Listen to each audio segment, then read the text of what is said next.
Hello, everyone, and welcome to another episode of Flipping Out. This is episode number 63.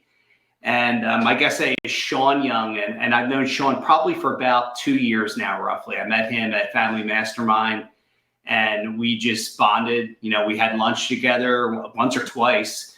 I was on his podcast. We just talk real estate a lot, and he does something that is very essential in the real estate investing world. As a matter of fact, you can't operate without Shaun's core business outside of real estate. And what that is virtual assistants. And he runs a company, and this is his company.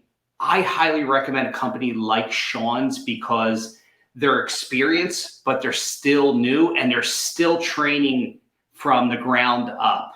In other words, somebody like Shaun is taking his VAs and training them how he does his real estate. It's not a third person who has never done real estate and is just reading off stuff. So you got somebody firsthand teaching, which is a huge, huge advantage. And that's why a company like Shaun's, which is it's REIWorldSolutions.com is his site for virtual assistants. And I want to give you guys just a little bit of that right here in the beginning before I do an introduction to Shaun. Shaun is a very good man who's been experienced in real estate investing. We're going to jump into it now. Shaun, thank you for coming on the show today, my friend. Oh, thank you for that awesome intro, brother. I'm excited to be here. Yeah, super excited to have you. And I can't wait to dive into the world of VAs. We're going to talk about how that does, and how it really can just jumpstart your real estate business and get you going from point 1 to point 10 pretty quickly. But before we do that, why don't you give us a little introduction, a little bit of background on what got you started in real estate investing, what were the reasons and, trials and tribulations along the way. But first, just how you got started in real estate investing. Absolutely, Paul. Absolutely. Guys, I come from a corporate America background. I was a sales executive for about 10 years. Prior to that, I was in the military, served our country in the Air Force. So guys, when I was the sales executive, I was the top 3% in the nation for my entire time I was there. My company was based in Sweden. The CEO and the owner of the company decided to switch the CEO in North America. The new CEO decided that he wanted a whole new sales force, project managers and all that. So just like that, in a day, 750 of us were out of a job with no warning, no anything, just like that, right? So I told myself, I will never, ever be in a predicament where a company is in control of my destiny or a job or anything like that. I'm going to control my own destiny. I heard that real estate was one of the best methods that you could do it. So here I am, got into real estate. Awesome. And that is super great. That's a story a lot of people have too. A lot of people got, laid off from corporate America, and then you're forced, where do I go into? What should I do? And somebody, I believe, as well as I do, Mike Hambright, that's what happened to him back in the day. He was working for Radio Shack, they were right before the financial crisis, because they were a little ahead of the time with unemployment getting knocked off before the financial crisis hit. It always goes that way, guys. So unemployment will go up before real estate goes down. Real estate is a lagging indicator to what's going on in the overall market there. So when you get laid off like that, you got to figure out something else to do, and real estate was it for you. But your military background really lends you well to real estate investing because, you guys do things with systems and processes in the military, correct? 100%. And so everything you're saying is right. I do lend my discipline, my understanding of processes and systems, all that stuff. I definitely attribute to the military, my time in the military, 100%. Yep. And then at your time working for private companies, you learned even more different things, right? Working for a big company there, being a salesperson, and you learn how to deal with people, delegate things, all those kind of things, which led you to your VA business, right? Yeah, guys, actually what it led me to is when I was laid off, like I said, I wanted to go get into real estate. So what I did, guys, is I took $30,000. I went to a seminar. I didn't know I was going to take $30,000, but I went to a seminar. It was a traveling seminar, it was a fancy guy's name. And he said he's going to help people get into real estate. I won't mention the name at all, but I think he still tours. Matter of fact, I went to this hotel. It was by the airport. They got us all pumped up, told us all these different techniques to how to make real estate, and they ushered us back to the room. Hey, you want to get started? You got to take action, all this good stuff. Made sense to me. I didn't know any better. So I went back there, laid out $30,000, guys. And 1 year later, no activity. Never spoke with the guy who was on the cereal box, so to speak. Never got to meet him. I felt like just like a number on just another number in their system of numbers. Every time I called for help or support, I never got anywhere, guys. So I was running out of money. I got a separation package when I was laid off. So I was running out of money. Not only that, guys, but I was getting job offers, for high six-figure, offers, right? So it was a mental challenge for me to say, hey, am I going to stick with this? Or am I going to go back into corporate America because I have responsibilities? I have a family, right? Guys, what I did is I gave myself 30 days. I said, if I cannot get something happening in 30 days, I've got no choice. I've got to go back and get a job or something, right? So 30 days, what happened was that very first day, I Googled how to make money in real estate the fastest way. A guy named Ron LeGrand came up, a good friend of both of ours. Yes. Ron LeGrand pops up, right? He had a course, 99-cent course. It's no longer there, but I took that course, guys. I went through it in 2 weeks. I made 8 phone calls, 6 phone calls, no one answered. 7th phone call was a realtor. And that 8th phone call was a sandwich lease option deal that yielded me $72,000 over a 3-year period. That was my introduction into real estate. Oh, and that's a good one. And, Ron LeGrand, who is a friend of both of ours there, he teaches terms, and terms just gives you more ability to do more deals, right? With what comes in there too, and less turning away. You're not just looking to necessarily just wholesale or just do a fix and flip. Gives you multiple opportunities. And he's still doing the same thing he's been doing since 1980s. It's interesting. Yeah, he's the godfather. He's been doing it for quite some time. And like you say, control without ownership. So create terms. And I love that method, especially in today's market. But guys, it wasn't all peaches and cream, guys. I had my ups and I had my downs, right? So as I got started, I got a $20,000 non-refundable option fee right up front with that sandwich lease option deal. I took $5,000 of that and actually bought a coach, a mentor, a gentleman that some of you all know out there named Tom Kroll. Mm-hmm. Tom helped me set up my wholesaling business, guys. And I was an anomaly. Within 30 days, I had 11 deals under contract. Within 30 days, 7 of those deals ended up closing, guys. But I was a victim of my own success. And that's where we're going to come into the virtual assistants here. But I was a victim of my own success here. Why do I say that? Because for about 8 months, I didn't get any more deals after that 7th deal closed. No more deals. Nothing happened. You know why? Because I thought it was super easy. I thought all I got to do is whenever I want money and want a deal, I'll just put together a list, send out some mailers, and they'll come knocking just like they did before. Guys, the market shifts so quickly out here that couldn't have been the furthest thing from the truth, right? So, guys, what I did was I got out of my own way. I started to implement the systems that I actually was learning, the strategies, and I implemented a virtual assistant to actually help me get through the mass amount of data that we had to get through and do all the reaching out and following up that's required to succeed in our industry. Now, next question is, besides the lease options and things like that, did you get into just standard wholesaling as well? Absolutely, guys. Like I say, my first 11 deals after that first sandwich lease option those were all 7 wholesale deals, traditional wholesale. Yep. So I closed 7 wholesale deals right away. Still to this day, wholesaling is still one of our foundational strategies. We really lean more towards the creative side nowadays, but yeah, wholesaling was definitely our bread and butter when I first got started.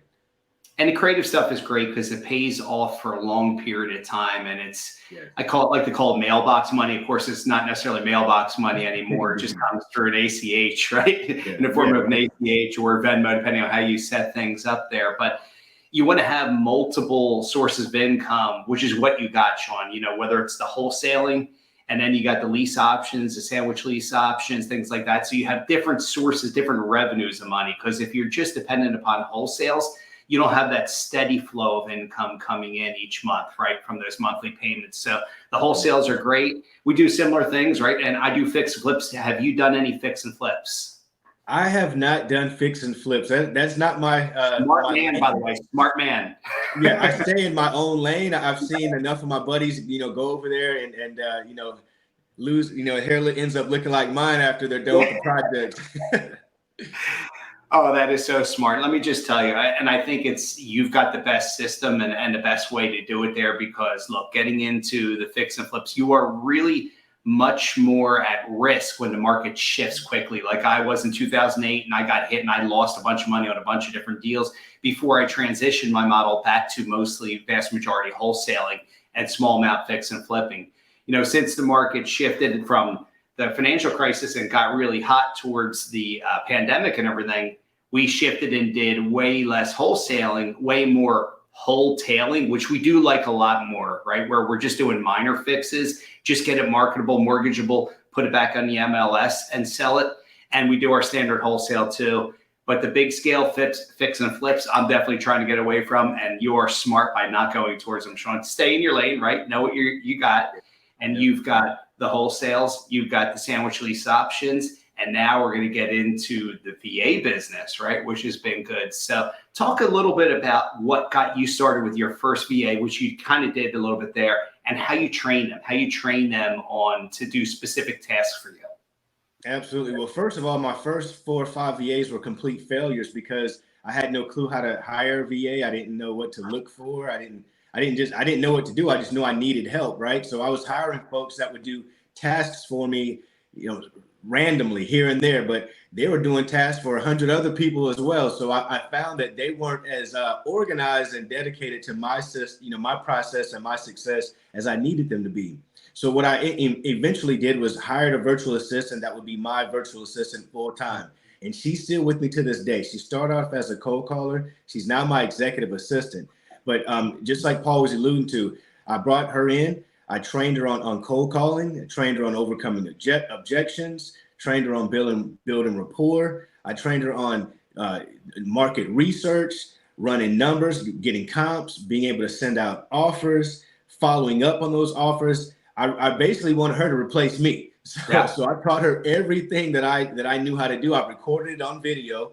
I made videos of all my processes of me doing exactly everything that was needed and handed on over to her, and she was able to knock it out. And she was able to start actually helping me grow my team and bring on more folks to grow my team. And that's when it hit me. You know what? I can't be the only person that needs professionally trained, managed, and monitored virtual assistants. So I created my own virtual assistant company, guys, for folks that are in our industry, created by someone who's in the industry. What better, system? Yeah, no, totally agree. And by you training her up there, and the key is it really, really is very important, and can't underestimate this. You creating those videos of you doing the task, because some people will learn by the book and some people learn by watching. I personally is somebody who learns by watching. So if I would have gotten your video, Shaun, I would have been able to learn and utilize it and put it into play. But by teaching her all the different facets of the business and stuff, basically what you did is find somebody to replace you, one, but two, a potential future trainer, right? To train other VAs on how to do what you're doing, which you probably have utilized her for as well. Absolutely. She is the head trainer for my VAs. She is the head trainer. Like I say, she's not only my executive assistant, she handles most of my tasks for me, but she is the trainer. She's the head trainer. She makes sure that the training is laid out. She's reduplicated all the videos. She set everything up so that it's a smooth process. I mean, we are a very well-oiled machine at this point. Yeah, and so you guys train people how to do, whether it's just cold calling, comping properties. You can have a specific task for each one if you wanted to, correct? Absolutely, 100%. If they want to focus 100% on cold calling, absolutely, reaching outreach. If you want them to just focus on outreach, they can definitely do that. If you want them to focus on incoming, they can do that as well. It's totally up to you how you like to utilize them. And you got to think of them just like you would think of a normal employee that you would bring onto your company if they were working in an office space with you. What kind of tasks do you need off of your plate so that you can focus on, the things that you're, most excited about, which is growing the business, not so much working on those tasks and working in the business, doing those tasks. Yeah, because that really can bog you down. And trust me, I know I still do it to an extent. And Shaun was kind enough to send me a link where I'll be able to utilize one of his virtual assistants, which I plan on doing this week here. And getting somebody, the first thing I'm going to get is somebody who's going to be able to handle my social media, right? We talked about this when you and I last spoke a week or so ago. about somebody to handle the social media, whether they're posting stuff on Instagram, Facebook for me, TikTok, or YouTube, and other sources like Rumble, maybe BitChute as well. That is a very time-consuming task for people to do, and for you to be able to take that off of your plate would be huge. For you to be able to take comping properties off your plate would be huge, as long as you got that person trained to comp the way you comp, right? And they're going to pull things the same way you do it. Then you don't have to do that stuff yourself, because that's very time-consuming things.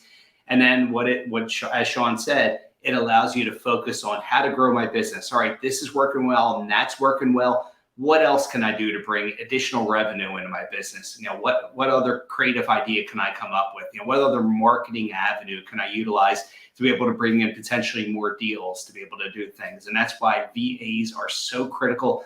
I have two working for me between the educational company and also just for myself for the real estate business. And we are adding a third, and we're going to be adding a third here through Shaun's company, which, by the way, I'm going to pull up for those who are watching and they can see it right here. It is reiworldsolutions.com.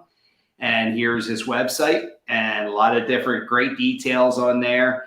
You can get a really good dedicated VA for $9 an hour, which you just can't beat. I mean, that really is a bargain basement when you think about it, for the price for your time, right? To get your time back. And not to be a shameless plug here, but you really need to utilize VAs in your business. If you are whether you're just starting in real estate investing or very experienced, especially for the experienced guys or people that have done a few deals and now they need to be able to utilize more of their time to be able to find deals necessarily and have somebody else review things for them, or review the marketing, or take calls, right? Take the inbound calls coming in, right? I didn't even think we talked about that yet. You have people that can take inbound calls coming in and also be able to negotiate the deals for you. And you also have salespeople that can help sell these deals for you. Why don't we talk a little bit about that? Yeah, guys, I've got a system as well. So if anyone ever runs into a system where you don't have buyers for your deals, so to speak, or you don't know how to get these deals sold, you're in a market where buyers are slim. I've got buyers all over the nation, guys. So you guys can send those deals to jvsplits.com. We'll help you close those deals and split them 50-50 with you. So absolutely. But Paul, you alluded on something as well, or you made mention of something that was very important. You said VAs are good for people, whether you're brand new or you're tenured. If you're brand new, guys, this is what I would suggest. If you're not coming on with a company such as my company that provides you with professionally trained VAs, you definitely want to get out there, like Paul was saying, and get a couple of deals under your belt. Learn the processes, know how to teach what you need to teach, and manage what you need to manage first. That's if you're not going with a VA service that's actually going to help you manage that process. So if you're brand new, don't be timid to get that started right away, but just go with the company that can help you along that with managing that process along the way. Yeah, because there's so many things that come into play with each deal you do. So you have the A to B transaction where you're purchasing it from the home seller. And then you have a B to C transaction where you're going to resell to your end buyer. And so you have two different processes. So you can get somebody that actually just handles the folders, just handles the files, making sure you get all the proper paperwork from the seller, get that over to the title company, right? And then you've got a whole other B2C side where you're doing the paperwork with your buyer and bringing that to the title company, right? And whether you merge it and do it as an assignment, a contract, or do what I have to do since I buy bank-owned properties where I've got to buy it on the A to B side and then resell it, called a back-to-back closing or simultaneous close. You need to have somebody to handle those files. And you have people that you've trained to just be transaction managers more or less as well, right? Absolutely, guys. That's called a transaction coordinator. Just like Paul is saying, you need someone who can basically quarterback or manage that entire process. Make sure everything is happening. Make sure all the right parties are being contacted. All the right documents are being received. Staying on the closing attorney actually even as well. Making sure that they're doing the things that they need to be doing on everyone's behalf to ensure that we get to the closing. Yeah, and depending on how much business you have, if you're somebody that's doing, say, 3 to 10 deals a month, this is a must. This is really almost a full-time position, but at least a 20-hour, at least a part-time position each month. Because like Shaun said, you've got to be able to have somebody who's going to get all the proper paperwork, get it to the title company, communicate with the title company, confirm that they have everything they need. And then the same thing on the B2C side. So I think if you're in there, if you're investing, if you're newer and you're trying to find your first hire, that's probably your best first hire. Would you not agree, Shaun? That is definitely going to be one of your best first hires, guys, is someone who can help you manage the process that gets you the money, which is that deal closing. That's what this is all about. We're in this to help folks and to make money for our companies, right? So making sure that deal closes is super important. I'm sure that plenty of you have heard people getting right to that closing or getting in the middle of a closing and things just start falling apart. Yeah, no, absolutely. That's super important things about VAs. Now, I want to get back to your core business and what you're doing outside of the VAs here.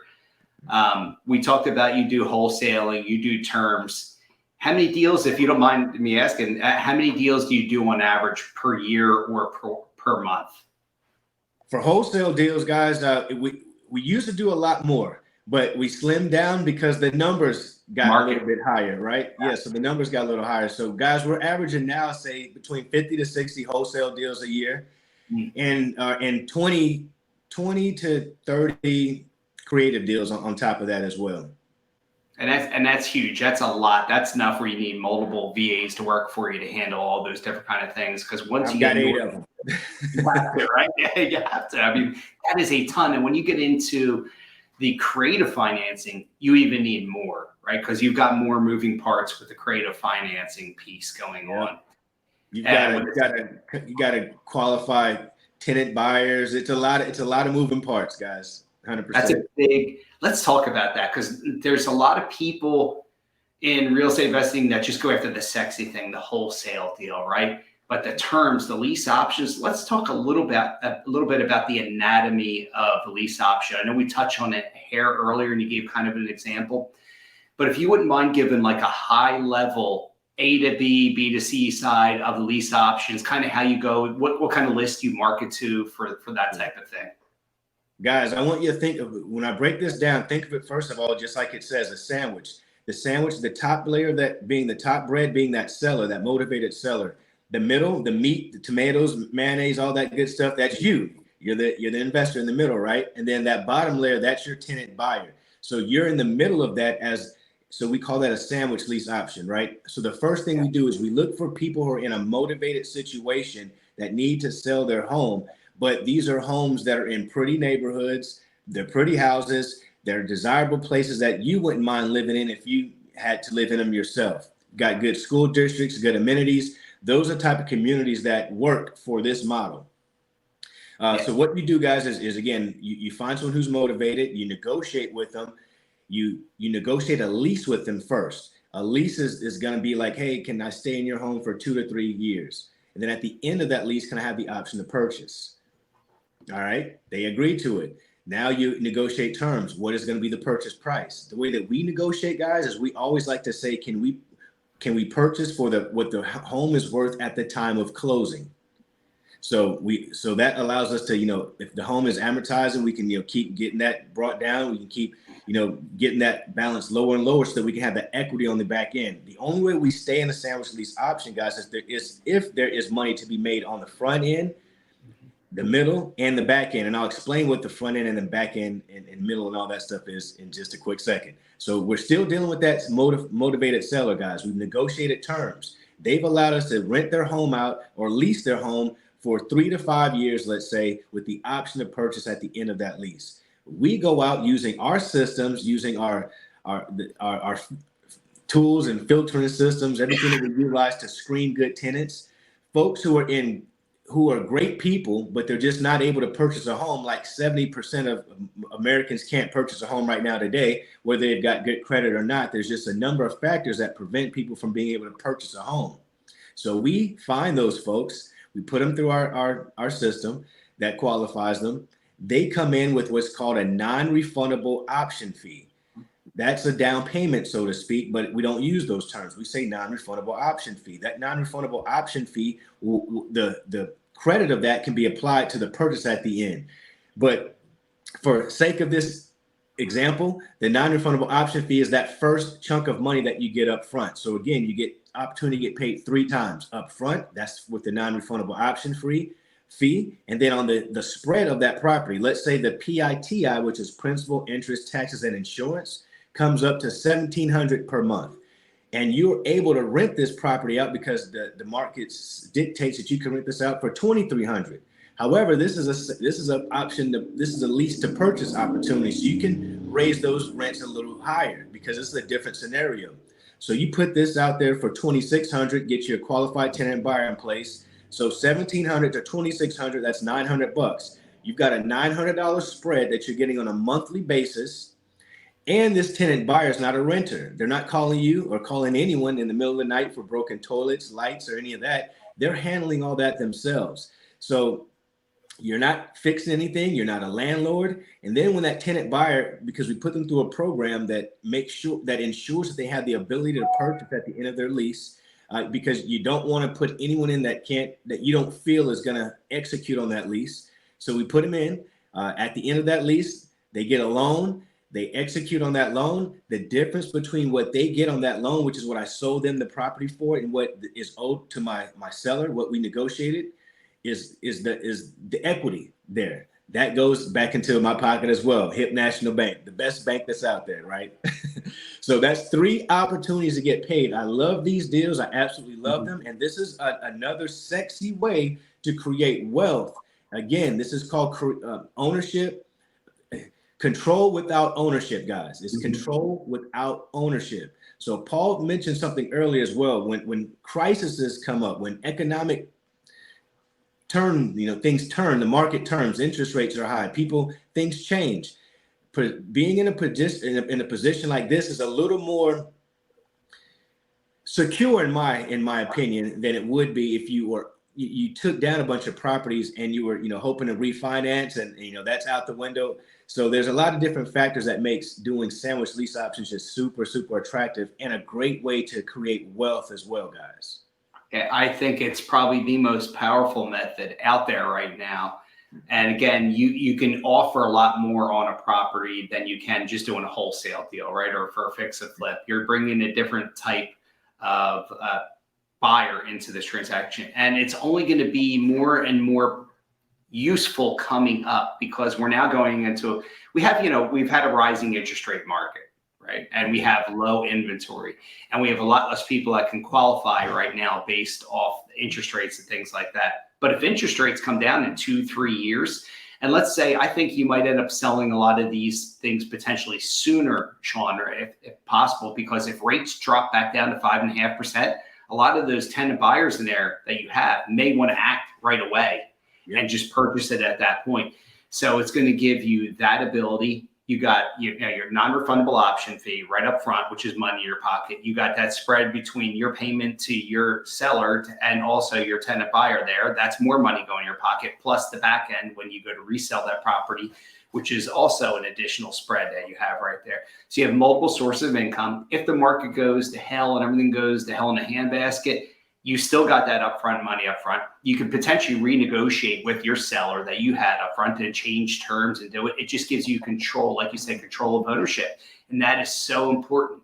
It's and I agree with you, way less risky than just taking down a bunch of properties that you have all this capital in, where you have one way to get out, maybe 2, because you could rent it and potentially wait for it. But if interest rates are rising, then you're going to get a double whammy against you there. So it does give you just a really great, secure way and low risk into real estate.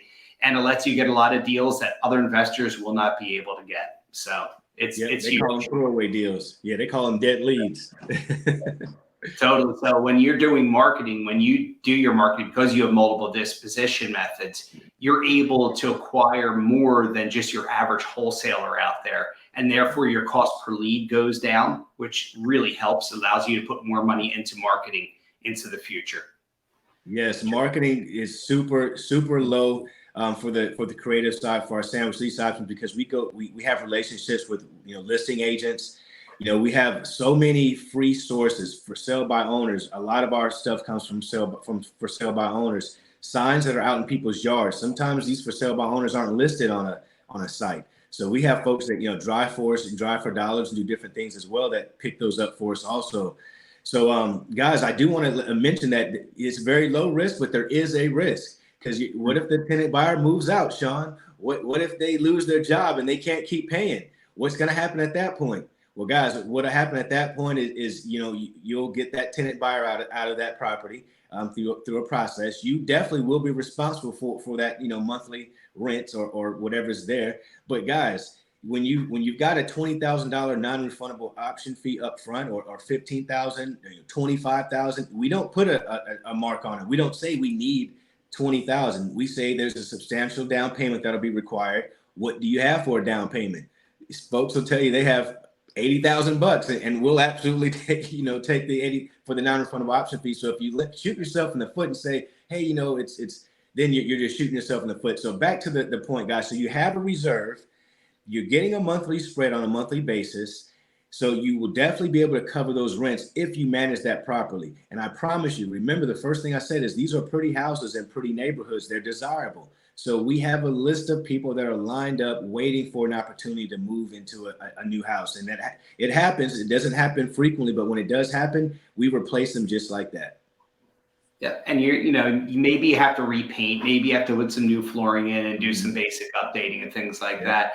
But with that non-refundable option money that you got, that's what's paying for that. So it's not like it's coming out of your pocket, right? It's coming out of that. And that's why when you get that non-refundable option deposit, it may pay to put a little bit into a reserve account just in case something like this does happen. 100%. And then you're able to put aside and you take care of that stuff. And then guess what? Shaun gets to go out and get another tenant buyer out there, get another non-refundable option deposit, and do it all over again, and potentially with somebody better than the first one, right? So Absolutely. It just gives you so much options and so much control, and you are the driver. You are the one in control of the transaction when this does happen. You just got to stay good with your seller and on your side, which means you got to continue with payments even if you have 2 or 3 months of downtime trying to do repairs and find your next tenant buyer in there. But it's definitely something that this is not utilized enough, but I think we're coming into a time where it needs to be utilized even more and more, just the way the market's going. I think it's just going to be better and better for you. We might have a correction. Things may drop a little bit, different markets, 5, 10, 15, 20%. Who knows? Shaun and I aren't all seeing oracles. We don't know what's going to go on with the market. But that being said, he's pretty well protected with what he does, more so protected even than what I do, for sure. My rentals, I don't look at it whether the market goes up and down. With a rental where you're looking at the monthly cash flow, that's a whole other different animal. But these methods that Shaun is utilizing are just 2 tremendous methods. And, a lot of people get into wholesaling, go to fix and flip, and then decide to hate the fix flip and go back to wholesaling. Wholesaling is definitely the driver, the easier way to do it. But when you get into the lease options, I think that's something that once you get into that creative financing thing, you never want to leave that, because it just creates so many different ways to make revenue and streams of income, because you're talking about 3 different ways to earn income on one deal as compared to one way to earn income on a flip or a wholesale deal. So very powerful stuff, Shaun. I really love it. It's great stuff. Now, next question I have for you, and I didn't prep you for this one, so hopefully I don't catch you too off guard. Is there any book or books, it could be multiple, that really resonate with you and really help drive you in your real estate investing career or in life? Guys, this may sound like a cliche. You hear it a lot, but Think and Grow Rich. Yes. It's a book that I just shifted my mindset completely to a whole another way of seeing things and envisioning myself and what the mind can conceive, it can achieve. All these different principles and things were totally foreign to me at the time. So that was a book that was totally life-changing for me, and I've got it literally right here. I always refer to it often. So yeah, it's a great book. It is an awesome book, and I've read it as well, and I can attest to that. And these things, it's one of those things when you start reading books, you just want to get into more and more and more. But I did want to bring up a point. It's like, it actually becomes analysis paralysis. Sometimes you'll read so many books and you don't go into action with what that book is. You're better off just reading that book, taking maybe 1 to 3 points out of that book and trying to incorporate it in your business before you go to your next book, right? I'd agree. I'd agree, man. As high achievers, brother, we definitely and readers are leaders, guys. So if you're not reading, you're doing yourself a disservice. Please read and make it a daily habit, and it'll be life-changing for sure. Yeah, never stop. Always keep learning, always keep reading, look at different things, different ideas, especially now that we're getting into, I mean, we've been in a technology age, right? But we're advancing even quicker. What can AI do to help your business? How much can artificial intelligence do? I know you are looking at it probably just like I am, Shaun. That might be able to make things even easier, better for our VAs, right? And training processes with AI. 100%, 100%. We're definitely looking into how we can leverage AI for sure. And I suggest anyone who's out there listening or watching this, you guys should be definitely doing the same. Do not be afraid of technology. Don't be that guy or gal who's like, hey, I don't need my cell phone to do anything but make calls. All right. Now look at everyone, right? Technology is big, and it's just going to keep getting bigger and bigger. It's going to be a bigger part of our business. And a lot of technology can replace people. And yeah, that can save you some money. And how can you utilize and do that in your business and make it work for you effectively? And AI is going to change over time, but it's definitely, we're in the infancy stages of it right now. We'll see where it goes. Now, Shaun, where can people get in touch with you? I know I'm going to have links with this here, but if you wouldn't mind giving some people who are just listening right now, best ways to reach out to you. Guys, if you want to get a hold of me, head over to nationwiderealestatemastery.com. Book a call with me. We'd love to speak with you, see how I can help you guys, see if me or my team could be of assistance to you. Love to speak with you. So if that's how you want to reach me, guys, it's nationwiderealestatemastery.com. Yep. And if you need virtual assistance, I think it's reiworldsolutions.com. I think /freedom. Is that the link we have on that one? No, you've got you've got your own special link, but the code that your folks can use is going to be freedom. That'll be the discount code. When you guys go to the checkout and you're in the coupon code, type in freedom, you'll get 50% off of the one-time onboarding fee. Perfect. And guys, I'll have that link in the description as well for that. And Shaun, I just want to thank you for your time. I really appreciate you coming on, and I appreciate you having me on your podcast a week or two ago. That was a heck of a lot of fun, and I want to do this again. Let's definitely plan on doing this again within the next 6 to 12 months, and we'll just talk about how the market's shifting and how things are going. I would love to, brother. I would love to come back and share with your audience, add value, and have you back on my podcast as well, because like you say, the market definitely will be shifting. So let's talk about it. Absolutely. All right, everybody. Thank you for tuning in. We will catch you on the next episode. Thank you, guys.